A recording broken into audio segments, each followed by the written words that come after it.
Strike a Chord, Music Chit Chat with your host, Valentino Kikowski.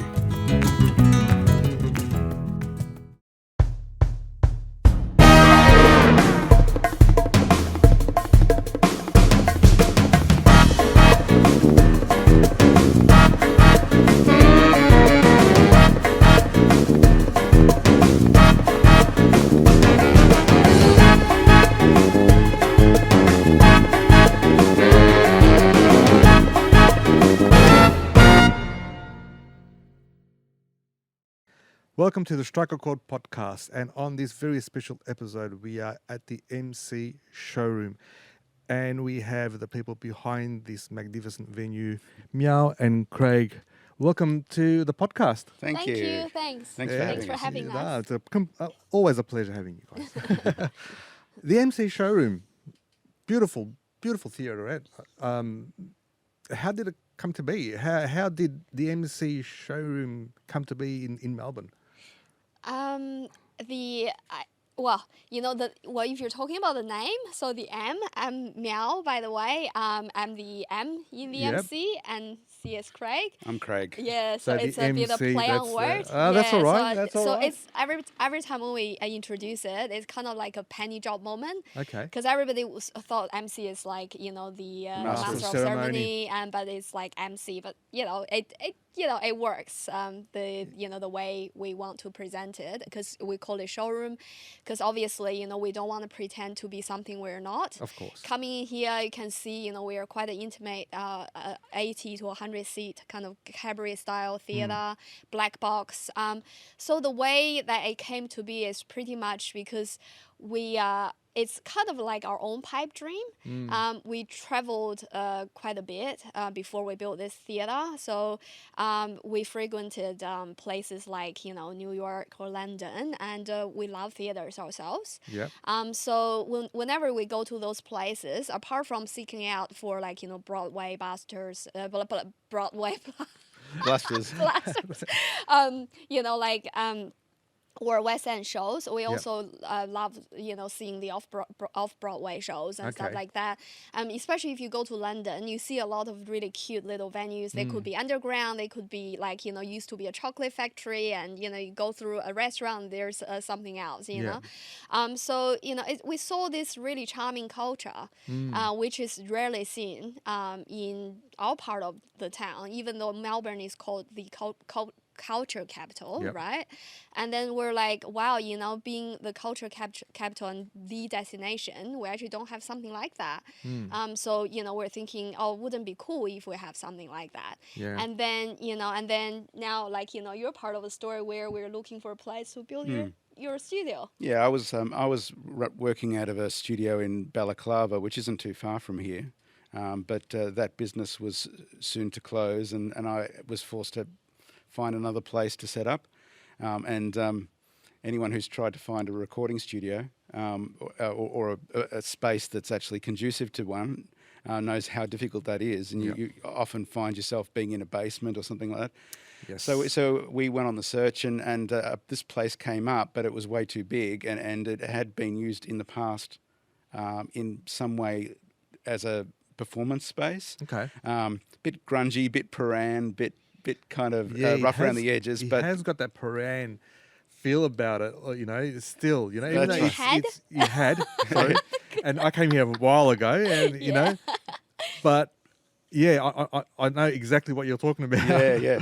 Well, it was I mean, we're not even sure what types of shows might have been played here, but we saw the potential, and it had lots of offshoots, like little rooms around that lent themselves to a recording studio, and it was also, we were sharing with a music school at the time here that was also in the building, so everything seemed to be right for us to sort of, for me to move and build a new recording studio. So you had that music gut production feeling. Suite.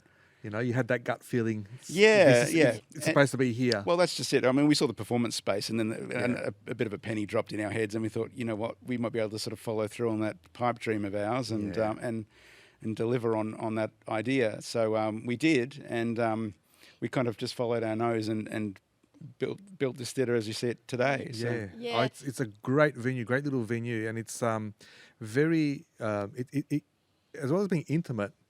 it's very out there as well. It's not, you've got the big stage area, you know, where you can do a big performance, and you can bring it into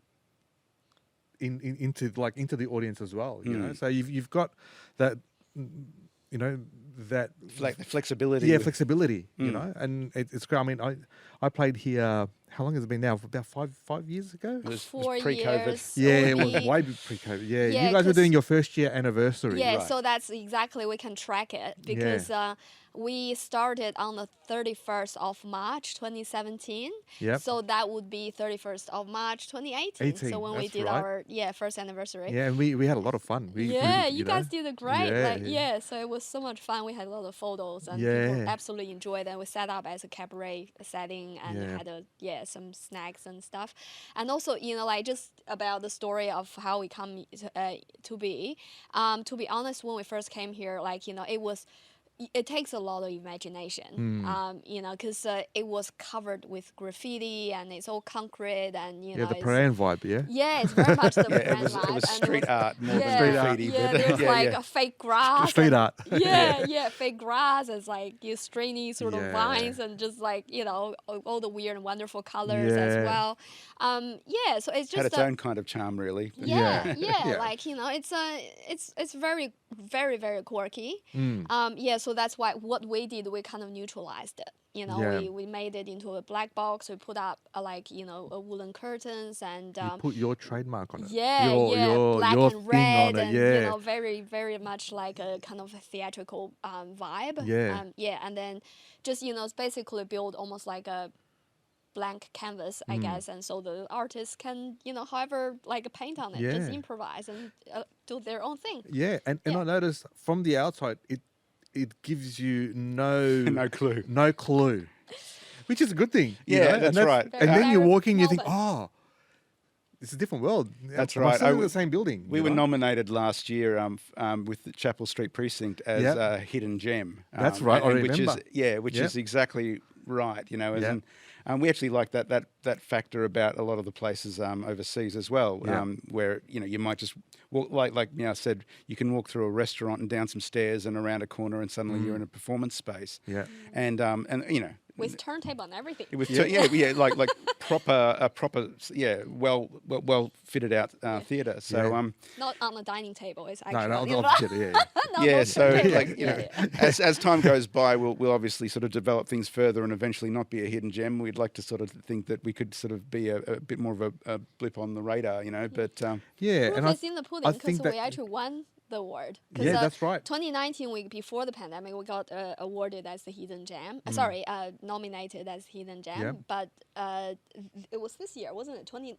Because we were in the UK when we got the news. yeah, Yeah, so May we actually, you know, got the actual award of the best entertainment venue in Fantastic. Chapel Street. It's But that- precinct. that also Yeah. comes with a lot of hard work, right? Yeah. So, especially, you know, Tears. building it from the ground up, and it's not only the venue and the premises itself; it's about promoting the venue and getting it out there. Melbourne's full of venues, right? And having something that stands out and something that's different. Everyone's on the lookout for that in Melbourne, you know.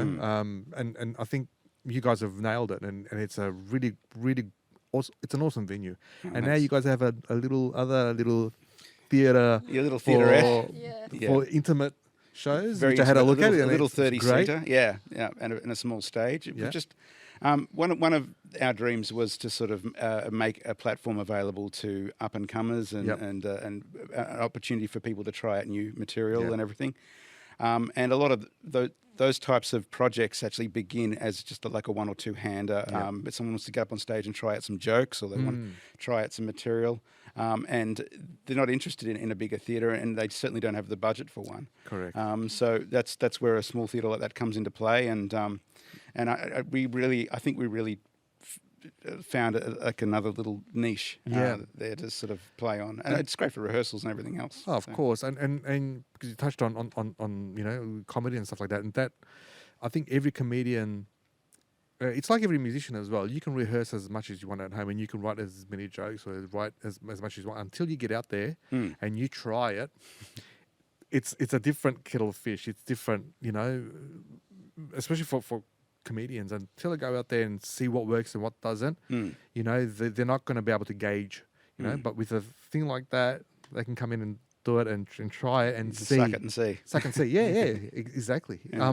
And not only with comedians but with musicians as well. You know, and I think in the whole venue itself, I think it's a very pragmatic little venue because you can have music, you can have theatre, you can have comedians. You know, it's very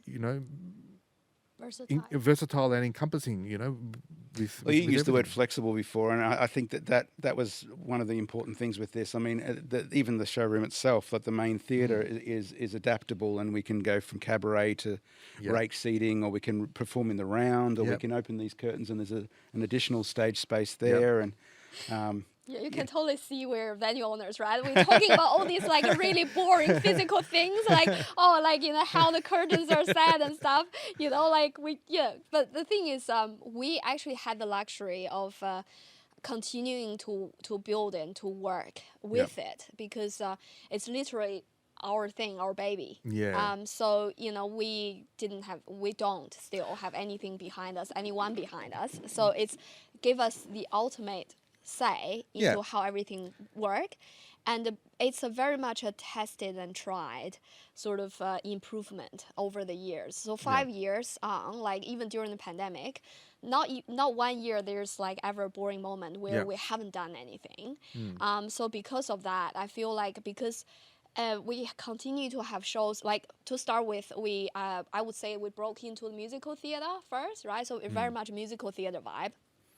Musical theater peeps, they're great in spreading the words and and then very quickly, so at least we got some ground in that world, and then we'll get into the stage plays and dramas, and and also obviously there's a sort of overlap with the cabarets as well. Craig has some friends in the magic world, and so we were we also hosted the 2019 Harry Potter. the magical the 2019 magic festival, Melbourne Magic Festival. So that's actually quite big for in that world as well, because they never actually come to cross the river. That's the thing. They've always been in the north side of the city. So we're very privileged to have that. And then now we've been involved in the Fringe Festival as well, in the Midsummer, in pretty much comedy festival, all the big prominent festivals, and we always almost like one of the hubs because we do so many shows each festival. So therefore we do have the privilege of continuing to see what the demand is out there, the feedback, and based on that we continue to mold our space into what it is now. I think we're at a pretty good level at the moment, right? So I think we can kind of hit a ceiling for a particular sort of I guess a budget range and everything for performers and everything. But I think and when you're saying you're constantly working towards that, and you have to reinvent yourselves, right, on a constant basis, and as a venue, you want to cater to a lot of different styles of performance, right? So did you have that in mind when you were opening this venue up? Or was it, it's going to be only for theatre and that's it? Did you think outside the square from the start, or did you think, you know what, I just need a recording studio at the moment, and then we'll see how it goes? Was that the case, or it was? Yeah, we're sometimes embarrassed to say that we didn't have a massive business plan or anything when it came to this place. Like we behaved like true musicians or true artists, where we just sort of saw something. Hey, let's try that out, But in that sort of ignorance, maybe we didn't know what we were biting off to do it, but because we've stayed in the ring and we've sort of got to this point now, we're glad, because we may not have actually got into this business had we known. Because you develop along the way, right? Exactly, it you'll make some evolves. mistakes, you'll learn from those mistakes, but there are some things that sometimes things happen for a reason, and you think, oh, okay, let's work from this, or let's learn from this, and we won't be doing that again, or we'll do this again. that journey, and it's been how long now? How long has the MC showroom been open for? 5 years. 5 years. Actually, more than 5 years. 5.5 now. Five and a half years. Yeah, because it's like, end of March. If you count COVID, I mean, Yeah. the whole Yeah. industry was closed down for a year and a years half, almost. nearly 2 I years. know For that us, was for that was venues. early in the life of the MC showroom, Yeah. I right? know. We We just felt started to- gutted from that. We Yeah. really didn't know what was going to happen. Like once we got to open again, we weren't even sure people would show up again. You know, Yeah. but Yeah. we were lucky enough to. But to you guys bounce were back doing quickly. things Yeah. through COVID as well. During COVID, you think you're doing some video. Yeah, when they allowed us to open Yeah. at smaller capacity Yeah. or under really strict conditions, Yeah. then we sort of tried to pivot. Remember that word? Yeah, I know. I know. Pivot. Yeah. Yeah, I would say, like, how many times we would talk to each other and just like pretty much like all our spare time we'll be talking about theater. We were Yeah. talking about like what we should do, like, at different That's a bit of an stages. obsession. I know, it became an obsession, exactly. We were like, oh, we might as well have a kid, Yeah. We chose to not have children, so we have ultimate freedom. This is your kid, isn't it? Yeah, is, yeah, yeah. exactly. So we're like, oh, we might as well. Yeah, so it definitely has become a bit obsession. So, Yeah. so like, I think the whole COVID period has also highlighted that. Yep. Because we're literally stuck. Because we, like, being a venue, this is a destination. This is... Yep. We have to be able to open to do anything at all. But at some point, at a certain point, there was we weren't even allowed to open. Like we were in lockdown for God's sake. Yeah, we of weren't course, even of course. able to go into shops for too many times. That's right. And That's right. yeah, so we just keep thinking like what the landscape could be.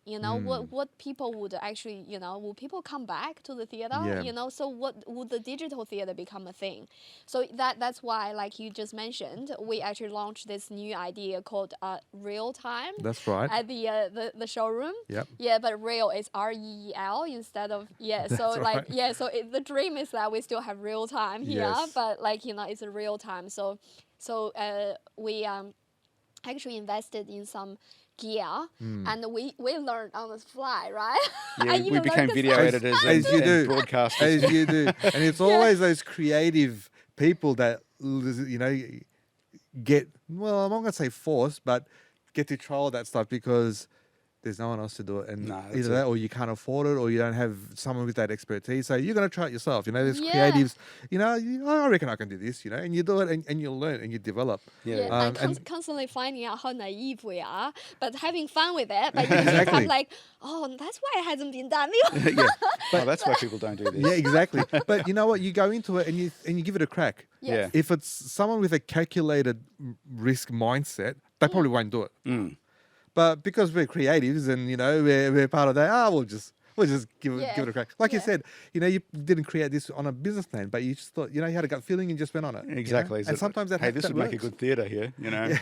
But Yeah. yeah, I mean, during COVID, luckily enough, my business as a music producer, it wasn't impacted as much, and because I literally work in isolation, so I was able to sort of just continue through that period. But yeah, we definitely had to sort of invent new ways of using the showroom during that period. Of course. Yeah. And now, Craig, you mentioned you're a producer and you've produced for some really big companies in the past. Yeah, over the years. Over the years, Sesame Street is one of them. I Yeah, think. Sesame Street and Warner Brothers. That's and, Warner Brothers, yeah, and some great artists and yeah, I've been lucky enough to sort of to get a few things played in off Broadway and that kind of thing. So Yeah. it was nice. So you have that instilled in you. So therefore, you were saying you weren't quite sure, you didn't have a business plan, but at the end of the day, it's what you do. Yeah, that's well.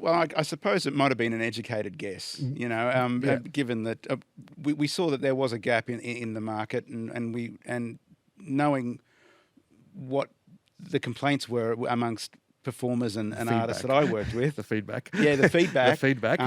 Then I sort of thought, well, Constructive if one. we Yeah. provided that, I wonder how quickly it'd get taken up. Yeah. I mean, it was still a punt, but it paid off. It was good. And I know your base is here in the building as well, and I think you're probably the personal probably jack of all trades, because you're here, Yeah. everything musical, everything theatre. I'm a bit of the IT guy. Yeah, sort you're of. the IT, you're the producer, and everything. But I think Miao is the engine here. I think Oh my God, she's more than the engine. she's the heart. engine and she's the heart and Yeah. and probably the brains. I think because Well, that's exactly right. I mean, like you said, since I went onto the VCA, and music's always been my thing. Yep.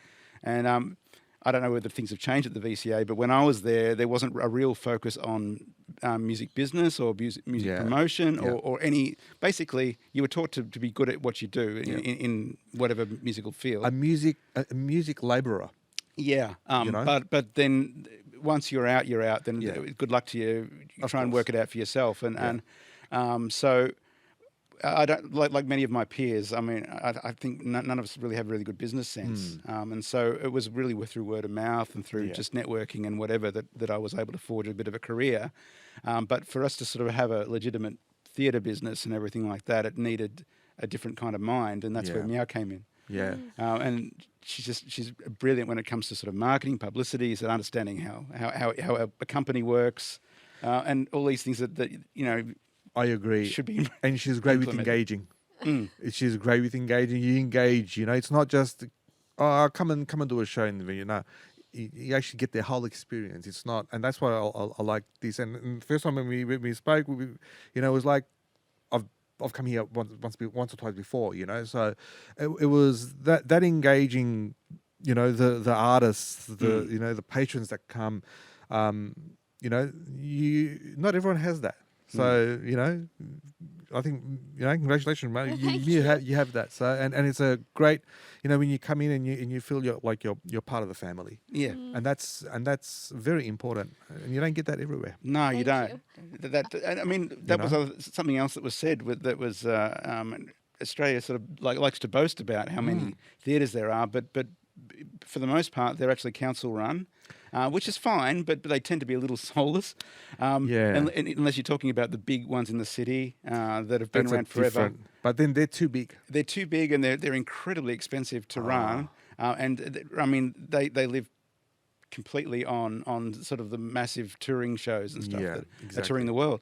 I think we were told recently that we're one of very few independently run theatres, because most of them are either funded by government or the council run. Correct. Yeah. And that's where they get the grants and stuff like that. Yes. That's how they work. That's how they run. Whereas you're private and you're working your asses off to get. But at least you get that kind of personal touch. Of course. You run it the way you want to run it. Yes. You don't run it the way government wants to run it or council want to run it. I know, which might be why we don't make any money. But look, you don't know what's going to happen in the future, right? Exactly, that's right. You might win Powerball or something, then you can invest everything into it. Well, there you go. You can build another theatre. Yeah, we'll go up. Go Yeah. up. No tap dancing upstairs.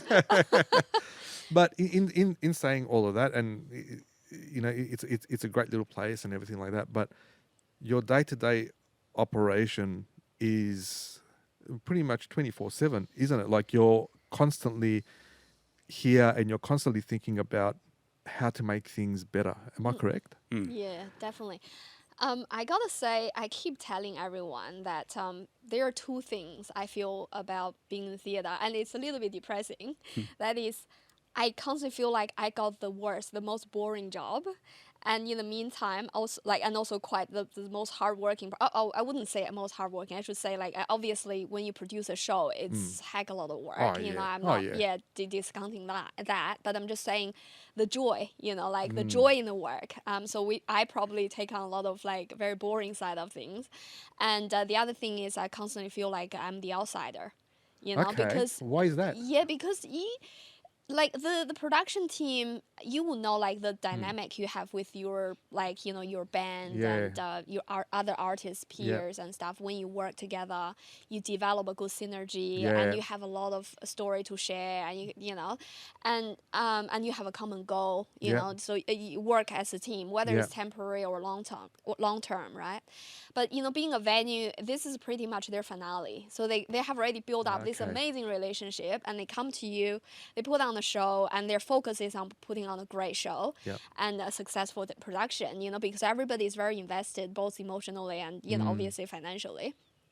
But for us, you know, like I'm someone just hovering at the background. So it's not like I can very quickly all of a sudden become part of the team. Yeah. So and like, you've always got a new team that comes yes, in. You always got a new exactly. production.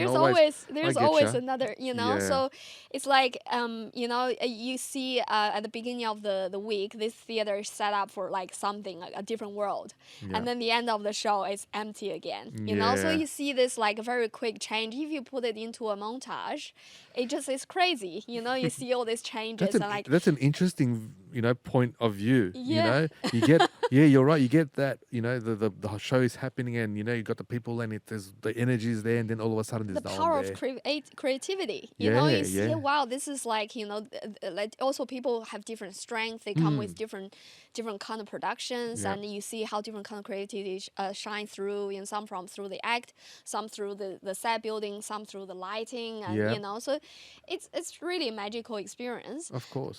So I feel very much like an observer, you know, and Okay. also because running a venue, to be honest, I feel like you talking about like, you know, having a feel like I have a connection with the artist. I feel like that's probably my way of trying to maneuver into like, you know, Into the team, the team to be like, come in. But you never know. Later on in a track, you might have a team of your own. Yeah, Yeah. I might You know? produce a show. Like Yeah, I've been you- talking about you it, might, thinking this about might get it. bigger. You Yeah. might have people within Right. your team. You know, you Yeah. might have that dynamic with your team, and you know what you want in that team. You know, because you know how things are run, and both of your dream is to have this theater and to have it running how you want to run it. Right? You guys obviously have got a vision in mind, and you know you guys have, you know, set that quite early. Otherwise, you wouldn't have had this. That's you it. know? Yeah. The manifesto itself looks very artistic, but the word at the background, it's very much like a procedure work. I know. Venue I know. operation is all about procedure. It's an operation. It's Yeah. not.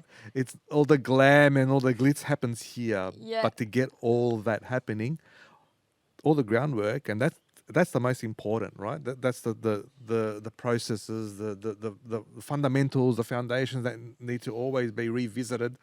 You know. That's an interesting thing that happens like between production companies. It's interesting to see their strengths and weaknesses. Sometimes there's some real talent in the room, and sometimes that's for like performing and on stage, like whether it be through music or acting or whatever. But other times there's real talent in stage management and production management, like just having a real tight ship, you know, running a real tight ship and having an itinerary. How important do you think that is? Oh, well, it's crucial, especially for a bigger There you go. operation, like the bigger the cast. I mean, if it's a smaller, like a little 1 or 2 hander Yeah. show, they can usually fudge their way through. Yeah. But when you got to try and herd 20 cats, then it really is important that they have a start time, finish time. Yeah. They know exactly when to show up and everything. And this is where Miao often picks up the slack because the people come in and they won't necessarily have that structure in place, they won't have an idea. and they'll rely on Miao to sort of like say, okay, this is how it's going to go. And sometimes there's negotiation or stepping on toes or whatever, but ultimately it makes sure that the show goes on time and everyone's where they're supposed to be, and that's a real art in itself. You know, it's I crucial. agree. I agree. That I think, and you can do any show you want, but if you don't have that team or that thing that happens outside of the stage, you won't have a show. Because at the end of the day, it's all about. I know it's the person out there who's doing the show, the people that are doing the show. It's not an easy job, and you get all the anxiety and the butterflies and everything like that. But could you imagine them being like that and having no one to organise outside of the stage and everything's mayhem? It'll be even worse. Yeah, well, that's right. I mean, you're sort of describing our day-to-day life. But yeah, that's a good point, and yeah, Miao picks up the slack, and I think this is where, and the question that I want to ask is, what would you like to see from these people that are coming into the venue, right? Who are coming to play or to do a production at the MC Showroom? What, in a perfect world, what would make it a great show versus a good show? What is that? What do you think? Is it the outside production? Is it the lead up? Is it the follow up afterwards? What in Miao's world? What does that consist of? With all the work that you do from the back end, what does that look like in a perfect world? Yeah, they're obviously putting on a production is quite it's a mammoth of a work. Like more often than not, if you ask a producer, they will say it's almost like doing a small business. So it's very much multifaceted. Okay. So yeah, like obviously there's no single point where that determines what works or what doesn't. But coming to a venue, I feel like obviously finding a venue is always the first thing that you do, because that's pretty much not only contain but also shapes the experience you want to deliver. Yep. So I think the communication with the venue is very important. Yep. One thing I find is that because a lot of producers come in thinking, oh, we're hiring a venue, or like, we're sort of on borrowed time, literally. So, we're just gonna do our thing and just leave and just, sort of make it a very much like a just kind of momentary sort of thing. Yep. I feel like I would suggest for the producer to come in with a mindset that, okay, so the venue is not on the opposite side.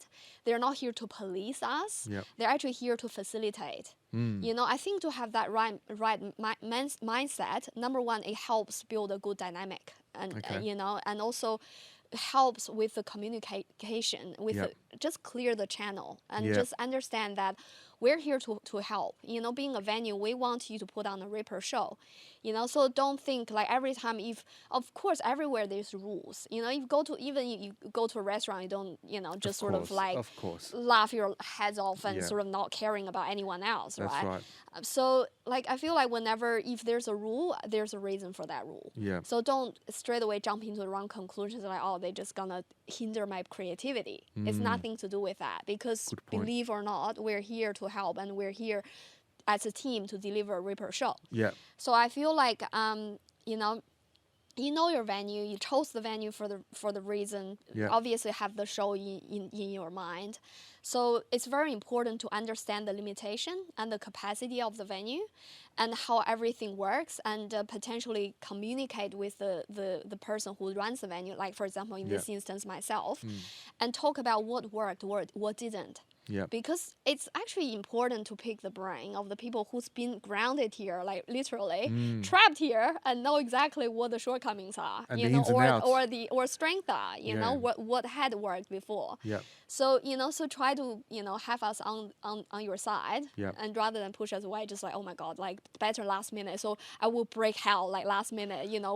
We'll talk about there's like fake blood and sticky rice everywhere. Like we're gonna throw poppers and confettis everywhere. Right at the like, end, right? just ruin everything, and Yeah. we'll pack up and run. Yeah, Don't do yeah. that. Just talk about like just transparency, ultimate transparency, because you will find that there will be a lot of constructive ideas that could come through with the venue staff themselves. And that's through communication, obviously. you know? And I think that's very important from as a musician, and as much as he's done shows and everything like that. I think that's very important to give you the information upfront, because that lessens a load for me too. Not only does it, if I don't do it, it'll cause a bit of mayhem, but I know that I've got the information, I've got it up front, I've got the plans or the stage plans or anything like that, and I've got it, and we've gone through it. The only thing that's left is to do the show and to play and to make it for the patrons and make it for everyone else to have that experience. But I think you're definitely right in saying that you need to have that two-way street. Sometimes some artists have egos, and you got to work with that, right? Yes. So not me. But you got to work with different characters, different people. The bigger the production, the bigger chance of something happening that is not to plan. How do you these ad hoc things, how do you approach those things? What do you do? Not, as you said before, not to step on toes or this or that. And I think you get all sorts of people, and this is where the art lies from your perspective. How to approach these people? How do you make it so it's not a confrontation? It's not confrontational. It's discussion. It's it's not you telling them or them telling you. It's a discussion, and that's very important. One of the challenges for us is that we are working with producers from quite a broad range of experience. So you've got people coming straight out of college that don't know what they don't know. Yep. And then you've got others that do know what they don't know. And so therefore they're usually the easier ones to work with. Yep. But at the same time, almost like on a separate scale, is like the experience of performers who can sometimes develop eccentricities and expectations and the different dynamics. And Miao often says that coming from a corporate background, the communication styles between dealing with like divas and very talented musicians sometimes versus other corporate sort of peers and everything are two different things. That's so, right. And that's an art to itself. It is. And Miao, I know you come from a core background and it's marketing. Yeah. Yes. And that is a monster of a career in itself. So how did you, or what did you bring into the MC showroom? Like a couple of main things that you brought from your corporate, I suppose, career. What were some of the main things that you brought in that you thought, I can use that in the arts and I can use that at the MC showroom? That's a good question because to be honest with you, I feel like people who's been in the corporate world probably has developed a bit a different kind of way of work. And some of it is almost like a kind of a built-in sort of, whether you call it a technique or like a strategy or like just a process of like working something out. Yep. I feel like, because I don't want to discount any artists because you yourself is very organized. I really enjoy working with you. We already know, like, how we can work together and put your show together and, to minimize any potential flaws or anything.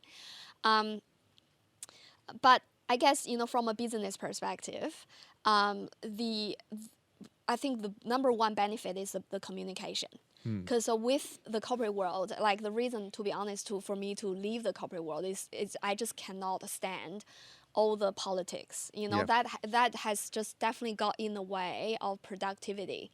I just feel like life is too short for those shenanigans. Like I would rather, if I got a certain like capability and a capacity, I wanted to sort of to end in something that. That is actually productive and it's something that I can sort of have a say in. Yep. But in the corporate world, it's very much like a committee thing. Like, everybody needs to prove that, validate their existence. So as a result, they become very much like, like a power play, So therefore, over communication has really become a thing because everybody needs to make sure their point has been completely understood and been, Sometimes that's a one-way street. Yeah. Everyone's talking, no one's listening. understanding, no one's listening. Exactly. And then there'll be one person who listens and listens and listens and listens and then leaves the corporate world. Yeah. Yeah, exactly. It's like, it's too much white noise. Yeah, I had enough. Yeah. So but again, as a result, I feel like that definitely is a benefit for, benefit me in sort of understanding, all right, communication is always very important. Though a lot, obviously, I feel like a lot of artists probably, it's a major generalization, right? But a lot of artists, they're a bit introverted, so probably they're not good at dealing with people. So this is when I guess if I could sort of guide that process and just lay out exactly what I need, and then just so that it's very much regulated process. Then like as Craig just mentioned, there's a lot of things you don't know what you don't know. They're not doing things on purpose, right? So if you could unearth the problems early on through very thorough communication. And that would really help immensely later on, and also sort of, kind of alleviate as much tension as possible. Yeah, that's a very good approach. It's a very good approach because, as you said, a lot of artists that They don't know about that. They don't know about strategy. They don't know about approach. They just go out there and perform. Yeah. And having someone have, having that expertise makes life a hell of a lot easier, because I'll say, oh, I'm just going to go and play, or I'm going to act, and that's it. What happens outside, as I said before, what happens outside of the performance, they don't know, right? And really, they're probably not even going to know. Yeah. But that experience that you bring, and that's an advantage, because you know what's going to happen, and you can probably anticipate what's going to happen before it happens, and from a perspective of outside of the stage and off the stage, where that can be a great advantage, because that can, as you said, alleviate all that stuff, all that anxiety that the performer's probably thinking of, has everyone come in, or is there problems within the green room, or they're probably just arguing in the green rooms, because you get that sort of stuff, right? Oh gosh, yeah. And if you have a person that can be there to sort of like overlook all of that and say, look, I'm fine, I can perform because Miao is here. Mm-hmm. Sometimes even the presence makes a difference. Absolutely. You've got that presence, you got that, that as I said, that's an art as well. And you've got that thing. I know, because I've only played here once, and then we were supposed to play here another time through COVID. Unfortunately, that didn't happen. But we've communicated a fair bit. So I know when you see a person that is passionate, and it's passionate about something you're producing, you're going to bring something into their venue, and you want to do the best you can do, and without all that other problems that can happen and arise. Yeah, because like we said, we've been sort of churning through a lot of shows and different artists. I think if we're talking about the art form, then building trust in a short amount of time. Yep. I think it's a art to itself. Yep. I feel like probably the way I am conducting, I wouldn't call it necessarily business, myself maybe, would help, like giving the artist a certain level of confidence and trust. And if that's sort of, I guess, from like being composed and organized, and also like obviously 5 years, and like it's literally here every day, and I think I've seen it all. So it kind of like able to I would be able to advise, and normally and you these can advice are identify solid. you can identify those things and say, all right, well, you know where it's going. You can hit the brakes next beforehand, or or say, look, this is probably not going to work, or maybe if you do this is probably going to work. And that foresight's getting sharper and sharper as time goes by too, because the more shows that come through, then the more things, I wouldn't say go wrong, but certain scenarios happen, and you realise, okay, let's just change the way we actually do let's change those rules, and let's just keep notes of what happened this time, and that comes with a lot of different types of shows that come in, and as you said, maybe some shows aren't fit for purpose, or they're not fit for here, but some shows are, and that's an education for everyone, I think. You guys have gone through obviously some renovations here as well. You guys have changed things. You guys are looking through that lens where it's reality. We need to do this to improve this, or we need to make the venue a bit bigger, or we need to be versatile in the configuration of the venue, and and now you've got another theatre. So you guys are looking forward to other things and being adaptable. And that's very, very important. Thank you. And also I feel like apart from the business or procedure side, of boring side of things, because the fact that we have so many different things coming all the time and working with different people, being coherent is really important. So so what you're getting, predictable, and being very consistent and coherent. I think the marketing side of it, actually, that's where the marketing expertise kind of shines through. I wouldn't say I'm necessarily very strong in, say, like digital marketing and or social marketing, not necessarily that. But I feel like, because I've been managing like, the higher level marketing strategy and branding and stuff like that, I understand the importance of how to create a cohesive, coherent experience. Yep. The branding side of things, and the look and feel, and what that means when you translate it into a physical presence. So like all the way from that logos and the looks, the coloring, and templates, and then how that translate into like day in day out operation. The and reflective the culture. approach. How does that reflect onto you guys? And The culture of it. Yeah. Yeah. Does it fit you guys? There's all of that. Does it fit who you are and what you want to do? That's very important. Yeah, exactly. So I think that, if we're talking about the corporate world, how that benefit or my knowledge of it, I think that would be That's another where it aspect that actually helped. Yeah. Yeah. I think everything that you learn, especially in the venue, and it's never an easy thing to open up a venue. And if you haven't done it before, don't do it. Don't do it. That's my advice. But you meet some really good people along the way, right? And that sometimes money doesn't.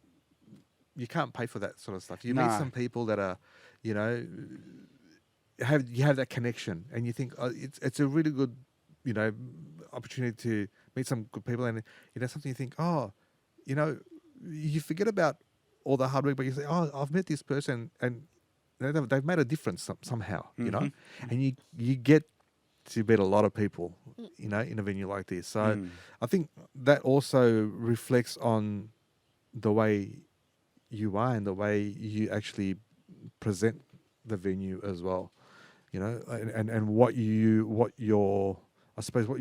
the future holds and what your plans are going forward.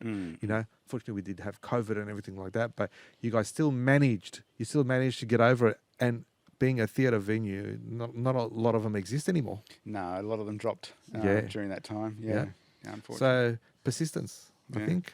And I think and stubbornness and stubbornness, Very much so. and stubbornness. Yeah. But I think your look to the future as well it's very important. And I think theatre, whether it's acting, music, or whatever it is, it's the hardest thing to do. It's the hardest thing to have a venue that can, that can have all that stuff, all the stuff that we like to come and see. And unfortunately that costs a lot. Not only money but time and everything like that.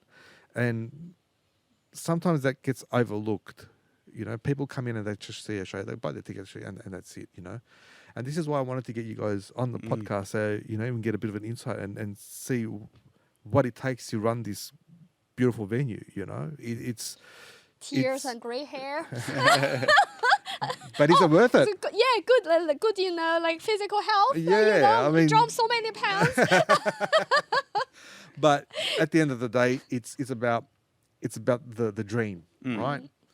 And it costs time, it costs money, it costs this. But would you have it any other way? No.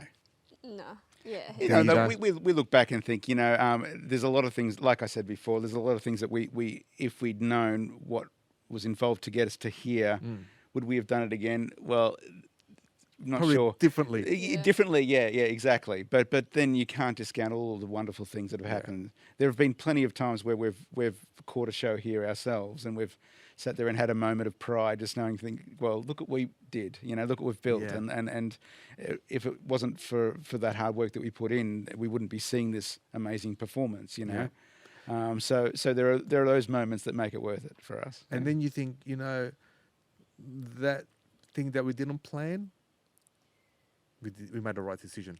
Yeah, they're the moments that stand out, and all the hard work, all the running around, all the and then at the end of the night, when there's a good show, you think, you have a bit of pride, as you said. Exactly. It was done here. We did it. And that's not only a reflection on yourselves, but on the people that come here as well. Like you come here and you get greeted by beautiful people, and you think, I'm going to have a good show. That is so important to the artist as an artist. If you go to a venue and the venue owners make you feel like you're at home, make you feel comfortable there, that is the best thing that can happen. And then you go out and you play and you have a great performance.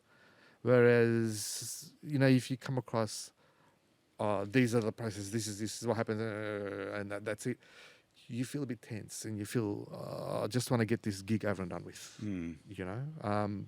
But look, congratulations to both of you. It's a great place, and I wish you all the success and Thank you. everything that you guys possibly wish for, with this beautiful place. But thank you so much for being on the podcast.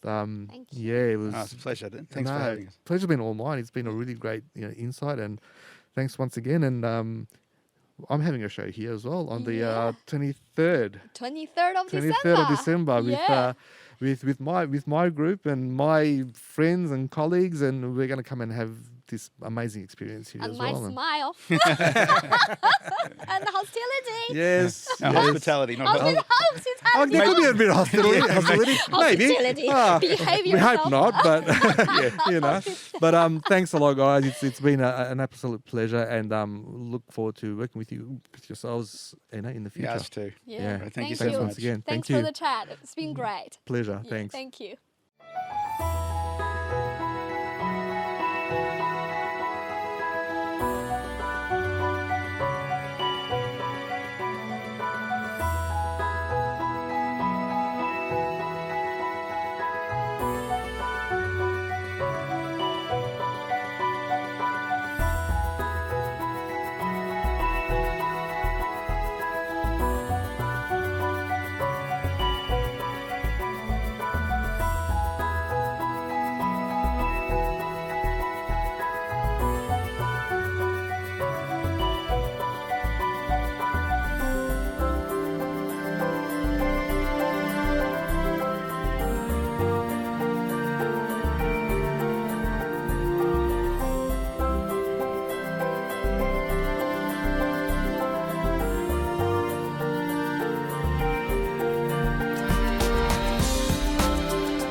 Hope you enjoyed the Strike a Chord podcast. Be sure to visit valentinoflamenco.com to access more podcast episodes, news, and other projects that I'm currently working on. Thanks for listening and watching.